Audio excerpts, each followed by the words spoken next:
Sejak gereja-gereja, anak-anak Tuhan mengadakan doa buat kota, ini yang bicara adalah kepala kepolisian sendiri ya.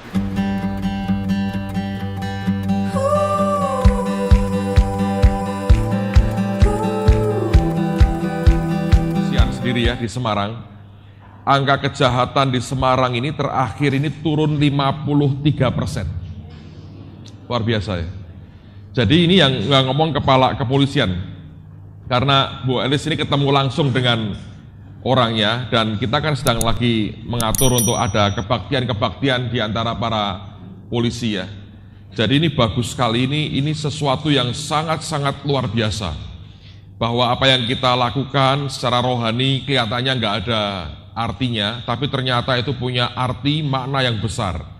Sampai komandan polisinya berkata bahwa dari data mereka, angka kriminal di Semarang itu turun 53%. Jadi tinggal separuh, saudara. Luar biasa ya. Dan saya mengatakan itu merupakan bukti bahwa kalau Allah itu ditinggikan dan kita melakukan bagian kita, maka akibatnya pada kota itu akan dahsyat sekali. Dan saya berdoa ini menjadi inspirasi buat setiap Anda. Percayalah bahwa kotamu dan kota kita semua bisa dimenangkan untuk kemuliaan nama Tuhan. Amen. Jadi ini hal yang luar biasa. Sayang waktu beliau terbatas sekali, kita nggak bisa lebih jauh lagi untuk kenal. Tapi saya akan coba atur lagi lah, carikan waktu lagi yang bisa diselipkan lagi supaya kita akan belajar banyak. Dan saya nggak tahu ya, Anda melihat nggak bahwa ada makanya banyak orang ragu-ragu ini orang ini buta bener atau buta-butaan sebetulnya ya. Tapi saya berkata ya memang buta saudara, buta betul. Ya kalau cerita itu lucu-lucu kadang-kadang pindah kamar gitu ya. Kalau tidak dikenal ya nabrak tembok, nabrak pintu ya kalau jalan. Tapi orang ini dipakai Tuhan dan jadi berkat besar buat kota ini. Dan saya bersyukur ya di setiap kota selalu saya perhatikan kalau kita membuka diri, Tuhan itu akan pilih orang-orang yang dia bisa pakai untuk jadi lem, jadi perekat bagi banyak pihak gitu ya. Dan Ibu Elizabeth ini termasuk satu di antaranya menurut saya yang Tuhan pakai untuk jadi perekat yang luar biasa buat kota ini. Dulu Pak almarhum Samuel Elkanah yang di Getsemani ini yang jadi perekat. Dia kalau buat berbagai acara anugerah Tuhan besar sehingga apa yang beliau lakukan itu dihormati oleh banyak hamba Tuhan, banyak pendeta. Sehingga dia yang dulu merintis dibuat pertemuan antar hamba Tuhan. Dan memang sampai sekarang saya perhatikan buahnya tetap ada sih. Jadi hubungan dari hamba-hamba Tuhan itu relatif saya berkata lebih baik dibandingkan beberapa kota lain yang saya tahu. Dan saya harap ini jadi inspirasi yang sangat baik dan akan jadi berkat yang luar biasa buat kita kelak ke depan. Nah, sebelum saya bagikan apa yang Tuhan taruh dalam hati pada pagi hari ini, saya mau sampaikan begini, nanti selesai break, saya akan buat dalam 3 kelompok besar sebetulnya, suatu kelompok diskusi, sharing. Saya ingin ngerti apa yang dalam hati saudara sebetulnya ya. Karena ada banyak orang yang begitu berhikmat munculnya dalam bentuk diam sekali. Alkitab berkata bahkan orang bodoh kelihatan pandai karena dia diam saudara. Tapi saya berkata Anda memang benar-benar pinter, jadi diam sekali, diserap betul gitu ya. Tapi saya ingin ngerti sih sebetulnya yang di dalam hatimu itu apa. Nah tidak banyak yang saya ingin tahu, tapi sesuatu yang akan punya aplikasi langsung dengan kenyataan ketika nanti engkau selesai di sini. Karena keprihatinan saya besar sekali tentang apa yang akan engkau hadapi kelak setelah engkau selesai. Nah, nanti akan saya bagi dalam 3 kelompok besar, tapi tidak mungkin itu satu grup orang itu satu kelompok aja, nggak mungkin karena kalau satu grup 30 orang toh akan tetap banyak the silent majority gitu ya, mayoritas yang diam itu akan tetap ada. Jadi tapi akan saya bagi dalam 3 kelompok, nanti setelah begitu break selesai, Anda tinggal akan dibagi cepat, kemudian itu merupakan tempat diskusi. Atau selesai saya sampaikan firman ini, lalu akan kita bagi, Anda break, masuk lagi, worship sebentar, langsung akan dibagi ya. Nah, saya bagi 3 kelompok sebetulnya. Kelompok pertama adalah para pendeta, kumpul dari satu. Apakah Anda gembala, wakil gembala, atau apapun, pokoknya Anda pendeta. saudara gabung jadi satu. Nah, saya minta jumlahnya tiap kelompok itu maksimal saya minta hanya 5 orang aja, maksimal. Jadi bisa intensif. Kalau 10 orang ya bagi 2, ya. Tapi bisa variasi lah, Pak. Kalau 12 Pak, kenapa nggak 6-6? Boleh juga. Tapi geser kisarannya antara 5 sampai 7 orang. Jangan lebih dari itu, tolong ya. Jadi nanti Anda akan dalam kelompok begitu ya. Para pendeta ngumpul, buat kelompok-kelompok lebih kecil. Tentukan siapa koordinatornya, penulisnya siapa. Nanti saya akan berikan pertanyaan yang Anda bisa sharingkan, diskusikan cukup panjang lebar, supaya saya ngerti yang dalam hatimu itu apa. Lalu kemudian, tidak usah dipaksakan mendapatkan satu kesimpulan. Kalau memang ternyata sama-sama punya argumen yang kuat, tulis 2 argumen, 2 pandangan. Karena orang bisa berbeda-beda. Sebisa-bisanya kalau Anda bisa menyimpulkan, akan bagus. Karena itu proses belajarnya akan nolong sekali. Yang kedua adalah kelompok calon perintis. Saudara yang punya hati berkata, aku pengen satu kali, aku punya ministry sendiri. Nah, saya akan tanya nanti kalau Anda merasa Anda orangnya, ini masuk kelompok kedua. Pokoknya saya pengen merintis sendiri. Kalau ada pendeta berkata, tapi saya juga mau merintis sendiri, walaupun saya jadi bantu orang lain. Nah, Anda boleh kelompok kedua lah ya. Tapi yang pertama tadi pendeta yang sudah settle di gerejamu, Anda berkata, ya inilah akan saya layani sampai Tuhan datang. Itu nanti kelompok pertama. Kelompok kedua yang merasa ada panggilan, kelak pengen merintis suatu pelayanan sendiri. Apakah itu gereja, apakah itu ministry berbagai hal yang lain, itu Anda di kelompok yang kedua. Dan tetap saya minta kisarannya 5-7 orang. Anda buat kelompok-kelompok sendiri, tolong cepat milih kelompoknya sendiri, kemudian tentukan koordinatornya, penulisnya. Oke ya. Kelompok ketiga adalah mereka yang sadar begitu Anda selesai nanti, saudara ini akan melayani di bawah orang lain. Oke. Jadi ada 3 kelompok besar ini ya. Saya yakin akan sudah bisa menyerap semuanya lah. Pak, saya nggak tahu apa-apa, ikut kelompok ketiga. Karena kalau nggak tahu apa-apa, Anda nggak mungkin di depan. Nggak mungkin mimpin, toh. Anda dipimpin orang kan, Anda ikut kelompok yang ketiga. Ya. Nanti saya akan siapkan pertanyaannya, itu pertanyaan yang aplikatif sekali.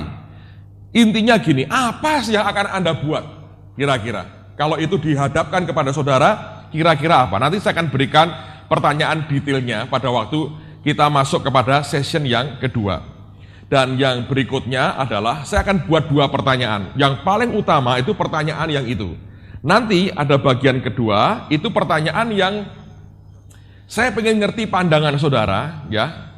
Bisa ngerti, bisa nggak ngerti apa-apa tentang satu kalimat dalam firman itu, pengertianmu apa tentang itu.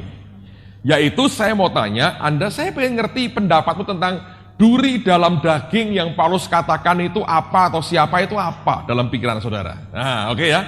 Itu menarik sekali dan saya tanya dengan Pastor Harold Gingrich.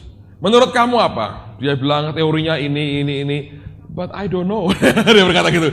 Jujur dia berkata gitu. Tapi saya tidak mengharapkan Anda berkata tidak tahu. Anda harus lebih bagus dari gurumu.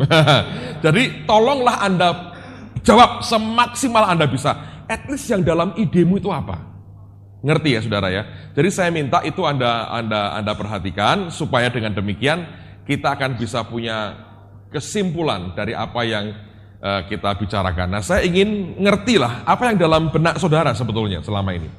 Supaya kita bisa memberikan arahan kelak ke depan itu akan seperti apa. Apa yang perlu lagi untuk Anda miliki dan lengkapi dalam beberapa bulan yang sisa. Sudah separuh jalan saudara kita ini ya. Yang separuh lagi ini kita mau ngapain? Apa yang perlu sehingga saya bisa komunikasikan dengan beberapa guru yang masih kelak akan mengajar saudara, dengan harapan itu akan memberikan masukan yang berarti buat hidup saudara. Terutama pada 3 poin ini nanti saya akan bicara dengan Pastor George E. Saya akan sampaikan itu dan saya harap saya bisa sampaikan ke Pak Adi Sutanto karena beliau seorang perintis supaya at least dia bisa memberikan masukan buat kita ya. Dari bahan yang Anda sampaikan itu akan sangat menolong sekali untuk para guru itu mengerti akan posisi pemikiran Anda pada hari ini. Sebab kalau tidak ada interaksi begini nanti ditembak begitu terus ternyata tidak relevan sama sekali, nggak nolong banyak ya. Jadi ada 2 hal yang kita pelajari. Sesuatu yang basic menurut firman, sesuatu yang applicable, yang terapan, yang berdasarkan pengalaman yang dibuat oleh orang selama ini. Dua-duanya penting buat kita bisa belajar dua-duanya. Yang ini untuk jalan hidup kita, gaya hidup kita, filosofi hidup kita, disesuaikan dengan kehendak Tuhan. Yang ini kita belajar dari kenyataan itu, ada berbagai hal yang kita mesti harus lewati dan atasi. Nah, kalau ini bisa dikerjakan, menurut saya akan memberikan masukan yang berarti. Karena kita hanya singkat, hanya 6 bulan. Jadi tolong lakukan dengan segenap hati, beri kami masukan yang sangat-sangat akurat dan lengkap, sehingga kita bisa dapat masukan untuk kelak ke depan Anda dilengkapi lebih baik. Amen. Oke, nanti kita akan bagi ya. Baik, mari kita buka firman dulu sekarang dalam Injil Lukas.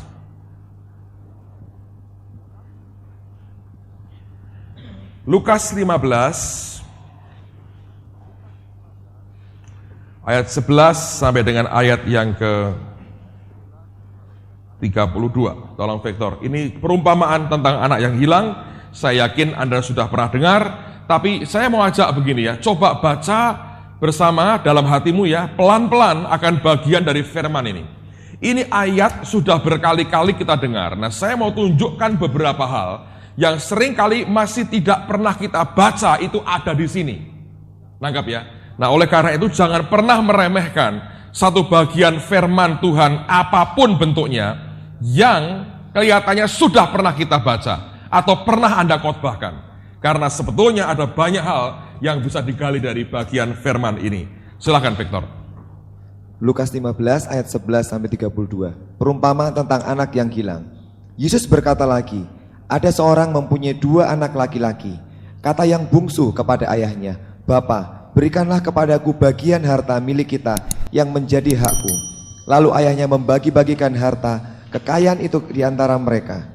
Beberapa hari kemudian anak bungsu itu menjual seluruh bagiannya itu, lalu pergi ke negeri yang jauh. Di sana ia memboroskan harta miliknya itu dengan hidup berfoya-foya.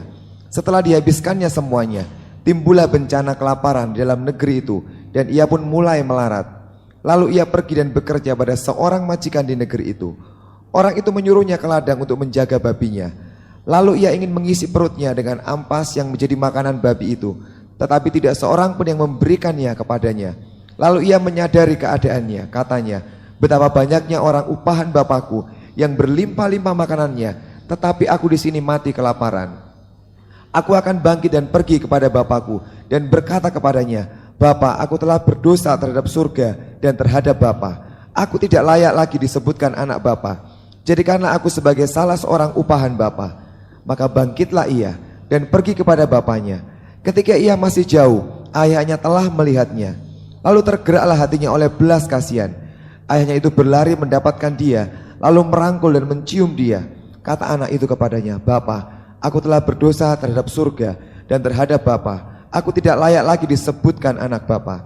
Tetapi ayah itu berkata kepada hamba-hambanya, lekaslah bawa kemari jubah yang terbaik, pakaikanlah itu kepadanya, dan kenakanlah cincin pada jarinya, dan sepatu pada kakinya. Dan diambillah anak lembu tambun itu, sembelihlah dia, marilah kita makan dan bersuka cita. Sebab anakku ini telah mati dan menjadi hidup kembali. Ia telah hilang dan didapat kembali. Maka mulailah mereka bersukaria. Tetapi anaknya yang sulung berada di ladang. Dan ketika ia pulang dan dekat ke rumah, ia mendengar bunyi seruling dan nyanyian tari-tarian. Lalu ia memanggil salah seorang hamba dan bertanya kepadanya, apa arti semuanya itu? Jawab hamba itu, adikmu telah kembali dan ayahmu telah menyembelih anak lembu tambun, karena ia mendapatnya kembali dengan sehat. Maka marahlah anak sulung itu, dan ia tidak mau masuk. Lalu ayahnya keluar dan berbicara dengan dia. Tetapi ia menjawab ayahnya, katanya, telah bertahun-tahun aku melayani Bapa, dan belum pernah aku melanggar perintah Bapa. Tetapi kepadaku belum pernah Bapa memberikan seekor anak kambing untuk bersuka cita dengan sahabat-sahabatku. Tetapi baru saja datang anak Bapa yang telah memboroskan harta kekayaan Bapa bersama-sama dengan pelacur-pelacur. Maka Bapa menyembelih anak lembu tambun itu untuk dia. Kata ayahnya kepadanya, anakku, engkau selalu bersama-sama dengan aku, dan segala kepunyaanku adalah kepunyaanmu. Kita patut bersuka cita dan bergembira karena adikmu telah mati dan menjadi hidup kembali. Ia telah hilang dan didapat kembali. Nah perhatikan, ada banyak poin yang saya mau bagikan pada pagi hari ini, saya harap saya bisa cover semua. Yang pertama, saya akan bicara lompat-lompat ya, tapi ada sistematika yang saya akan coba bangun. Yang pertama, saya mau ajak Anda perhatikan ini ya. Si bungsu selalu digambarkan sebagai anak yang tidak baik, dan si sulung digambarkan sebagai anak yang relatif baik. Tapi apa yang sebetulnya dimiliki bungsu yang tidak dimiliki oleh sulung? Ini bahkan sebelum mereka berpisah, sebelum si bungsu keluar dari rumah, dan ekstrimnya ini yang bahkan membuat si bungsu ini nekat dan berani ngomong seperti dengan bapaknya. Apa yang saya mau katakan begini, saudara? Bungsu ini jelek memang, kita ngerti kan ini orang berontaknya terang-terangan ya, luar biasa. Jangan dikira yang sulung bukan tipe pemberontak. Sama-sama dua-duanya pemberontak. Yang bungsu berontaknya eksplosif, keluar, yang sulung berontaknya di dalam. Ya, ingat dua-dua pemberontakan itu sama aja, sama. Anda juga sama, atau Anda di kelas misalnya ya. Yang satu kalau berontak terang-terangan, nggak boleh pergi, gitu ya. Nggak boleh jajan. Anda terang-terangan berontak. Ada orang yang diam-diam berontak. Fisiknya Anda ikuti, hatinya Anda marah dan ngomelnya luar biasa. Nangkap ya. Nah dua-duanya tipe pemberontak. Tapi di balik semua pemberontakan itu ada perbedaan yang menyolok. Yang pertama begini, bahwa si bungsu ini sebetulnya sekalipun dia berontaknya terang-terangan, dia orang yang tahu haknya. Si sulung tidak tahu haknya. Dari mana kita ngerti? Bungsu ketika berkata kepada bapaknya, berikan kepadaku bagian dari harta siapa? Coba dibaca. Harta siapa? Hah? Harta milik siapa? Milik kita. Anda tahu perbedaan kata kita dan kamu ya? Harta kita. Si sulung melihat harta bapaknya dengan sebutan harta bapak. Atau hartamu. Ya, atau harta bapak. Anda ngerti nggak bedanya? Saya harap ini jelas. Banyak orang Kristen, ini satu sisi ya, banyak orang Kristen kerja keras buat Tuhan, setianya luar biasa. Secara fisik dia kerja keras, tidak pernah berontak fisiknya, tidak pernah membuat kesulitan, kerja begitu rajin, tapi nggak terima apa-apa. Ada orang yang tidak sekeras itu kerjanya, lebih tanda petik sembarangan, tapi terima banyak.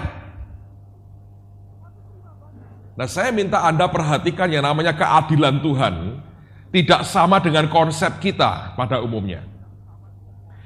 Orang itu kebanyakan berpikir begini, ya sudahlah pokoknya aku gini aja, yang penting kalau Tuhan mau buat aku kaya, dia buat aku kaya.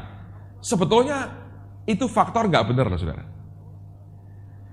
Yang unik dari kerajaan surga adalah Tuhan sediakan diri, ya. Dia itu seperti satu ruangan yang penuh dengan kamar, dan tiap kamar itu ada berbagai hal yang kita butuhkan. Lalu Tuhan sediakan di situ kunci bagi setiap kamar. Ada orang yang berkata, ya yang penting aku di luar kamar. Kalau dia mau itu dikeluarkan buat aku, ya biar dia keluarkan. Tapi itu bukan milikku. Itu miliknya Tuhan. Aku bahkan tidak berhak mendapatkannya. Ada orang yang berkata, aku ngerti ini kuncinya. Itu kan Bapak yang punya, aku juga punya bagian. Dia buka akan pintu-pintunya, dia masuk, dia ambil kekayaan itu. Nangkap saudara? Di dalam kerajaan surga saya perhatikan, dalam pelayanan saya perhatikan hal yang sama terjadi.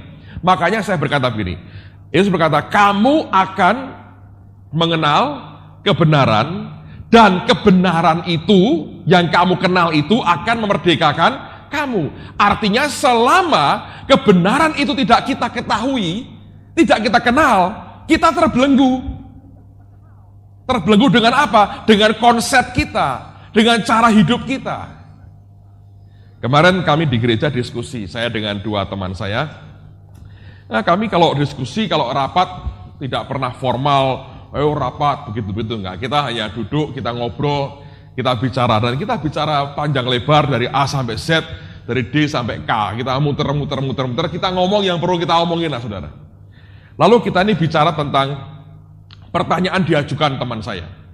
Karena kan minggu-minggu lalu kami ini kirim banyak tim ke berbagai desa untuk training jemaat, mereka terlibat dalam pelayanan. Jadi kami berkala beri kesempatan jemaat untuk ke desa, ke gereja lain, jadi berkat. Apa yang kami buat? Dibuat survei, dihubungi gembalanya, mereka sedia terima, timnya dibentuk, lalu diberangkatkan. Diberangkatkan itu makan ditanggung sendiri, jangan sampai membebani akan gereja yang kami datangi. Lalu kemudian kami beri kaset, kami beri buku untuk gembala sidangnya, plus kita kasih persembahan uang untuk gembalanya.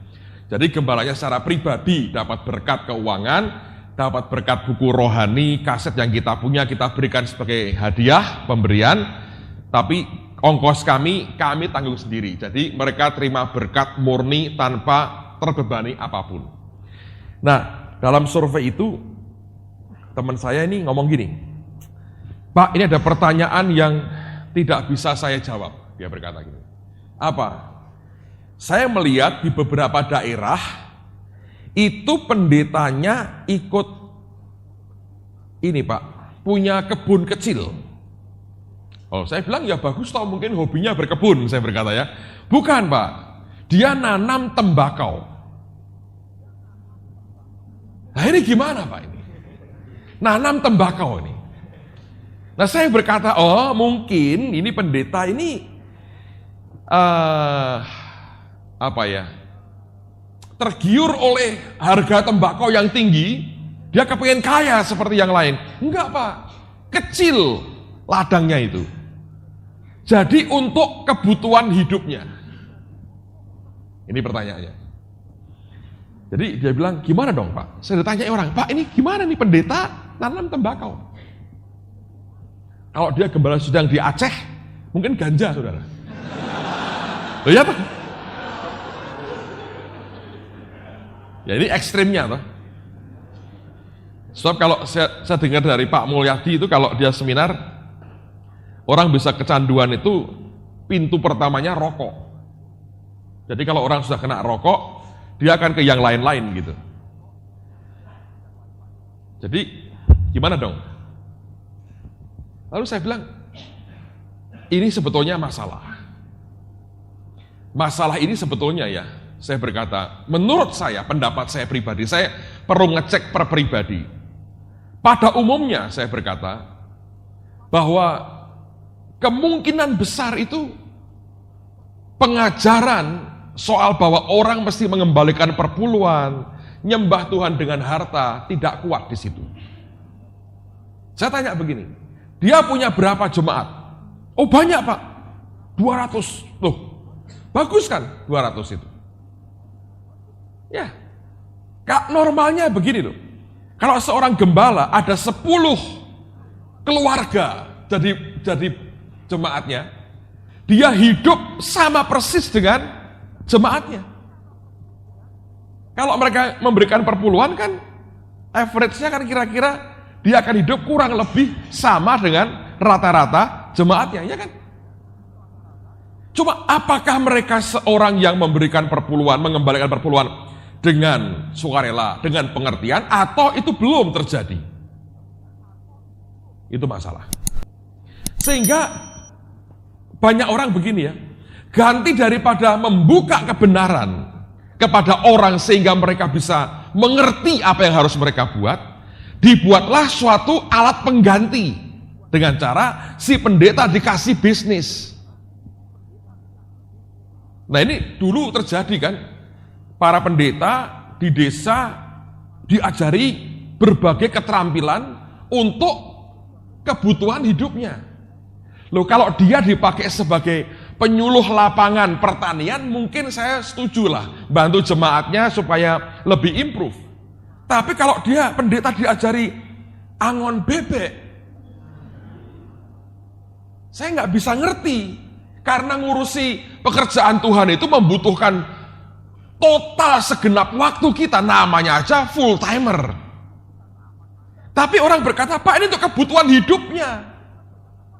Nah, ini masalah. Satu hari ada seorang hamba Tuhan datang ke Pak Yusak. Dia ngomong terus terang, Pak Yusak, aku ini iri loh lihat kamu. Loh, kenapa? Ini orang Surabaya. Kamu diberkati kayak begini, aku ini beratnya luar biasa. Ini orang Surabaya, tapi pelayanannya khotbah di desa-desa kecil di Jawa Timur. Dia bilang, gimana aku bisa hidup ya? Mereka kalau kolekte, sekali kolekte 1.000, 2.000. Oleh gembalanya dikasihkan semua ke aku. Itu pun aku ngerti, minggu itu gembalanya nggak punya uang apa-apa. Nah, gimana aku bisa hidup? Aku tinggal di Surabaya. Semua serba mahal. Tapi ministriku, pelayananku di desa. Dia bilang, bagaimana dengan income desa, hidup di kota? Anda tahu Pak Yusak berkata apa? Ya itu salahmu sendiri. Loh, kok salah? Ya salah. Siapa suruh kamu hidup berdasarkan kolekte? Kamu mesti hidup dong berdasarkan Tuhan dan kebaikannya. Kalau kamu punya frame dalam pikiranmu itu batasan bahwa hidupku dari kolekte orang-orang desa, ya sampai kapanpun gak akan cukup. Kecuali desa di Irian Jaya dengan tambang emas. Nah, itu lain cerita. Tapi kalau average desa, ya gimana bisa hidup? Tapi kalau kamu hidup dari Tuhan, nah banyak orang hanya di mulut aja nih, hidup dari Tuhan, dari Tuhan. Tapi yang dia tunggu itu yang ini loh, ya. Nah kalau engkau terus begitu, sampai kapanpun gak cukup. Percaya gak tanpa mereka, kau bisa hidup? Kalau mereka berhenti memberikan persembahan kepadamu pun, kamu bisa hidup karena Tuhan yang mencukupi? Itu membuka pikirannya, saudara. Iya ya. Dia bilang, bodoh aku selama ini. Kok aku ngitungnya itu income-ku dari persembahan khotbah di desa? Ya gimana cukupnya? Hari itu dia bertobat, saudara. Dia bilang, Tuhan, aku mau belajar percaya kepadamu, bukan bergantung kepada kolekte gereja desa. Saudara tahu apa yang terjadi? Sejak hari itu, berkat Tuhan itu luar biasa dilimpahkan.